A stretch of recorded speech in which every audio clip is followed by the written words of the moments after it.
எல்லோரும் நல்லா இருக்கீங்களா? இன்றைக்கி ஒரு லட்டுங்க, அவல் லட்டு. அவல் லட்டில் நம்ம அந்த நட்ஸ் எல்லாம் போட்டு செய்யும்போது அது பிள்ளைங்களுக்கு ஒரு சத்தான ஒரு ஸ்வீட்டாக இருக்கும் பார்த்துக்கோங்க. அதுக்கு நம்ம வந்து கருப்பட்டி தான் நான் யூஸ் பண்ணுறேன். ஏன்னா நான் எங்கள் பிள்ளைங்களுக்கு இன்னும் பேரைங்களுக்கெலாம் இன்னும் ஜீனியே நாங்கள் கொடுக்கல. வெள்ளை கலர் சுகர் நாங்கள் எதுலேயுமே போட்டு கொடுத்ததில்ல. கருப்பட்டி இல்லை பனங்கற்கண்டு, இது ரெண்டும் தான் போட்டு கொடுத்துட்ருக்கோம்.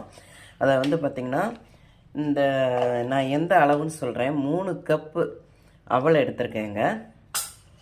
அதுக்கு பொரிகடலை 1.5 கப் எடுத்துருக்கிறேன்.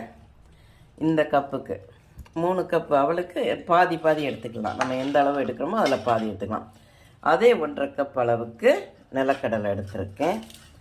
நட்ஸு நம்மகிட்ட என்ன நட்ஸ் இருக்கோ, பிஸ்தா, பாதாம், பிஸ்தா எது இருந்தாலும் சரிங்க, ஒவ்வொரு கை போட்டுக்கலாம். பாதாம் 1 கை போட்டிருக்கேன். வால்நட், முந்திரி, ஏலக்காய் ஒரு 8 ஏலக்காய் கிட்ட எடுத்துருக்கிறேன்.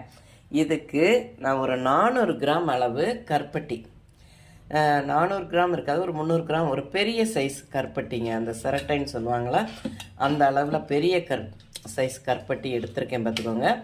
அதை சூடு பண்ணியிருக்கேன். இதை வடிகட்டி நம்ம லட்டு பிடிக்கும்போது ஊற்றணும் பார்த்துக்கோங்க. இது எல்லாத்தையும் வறுத்து பவுட்ரு பண்ணணும். அவலை போட்டு நல்லா வறுத்துறணுங்க. அது நல்லா பொரிஞ்சு வரவும் நிலக்கடலை, பொரிகடலை, நட்ஸு எல்லாத்தையும் வெறும் சட்டியில் தான் போட்டு வறுக்கணும். இப்போ அவலை பொடி பண்ணியாச்சு. அதுக்கப்புறம் பொரிகடலை, நட்ஸு ஒன்று ஒன்றா பவுட்ரு பண்ணி ஒன்றா சேர்க்கணும். நிலக்கடலை பவுட்ரு பண்ணியாச்சு. எல்லாமே நைஸாக போட்டுக்கலாம். ஏன்னா சின்ன பிள்ளைங்களுக்கு கொடுக்குறதுனால கடலையெல்லாம் நெருன்னு நம்ம போடலாம், நல்லாயிருக்கும். ஆனால் நான் குட்டி பிள்ளைங்களுக்கு கொடுக்கறதுனால கொஞ்சம் நைஸாகவே பவுட்ரு பண்ணியிருக்கேன். அடுத்து பொரிகடலை, அதையும் பவுட்ரு பண்ணியாச்சு. அதுக்கப்புறம் நட்ஸு, இது பார்த்திங்கன்னா நட்ஸு மட்டும் கொஞ்சம், ஏன்னா அது ரொம்ப நைஸாக பவுட்ரு பண்ண முடியல, அதை போட்டுக்கலாம். அடுத்து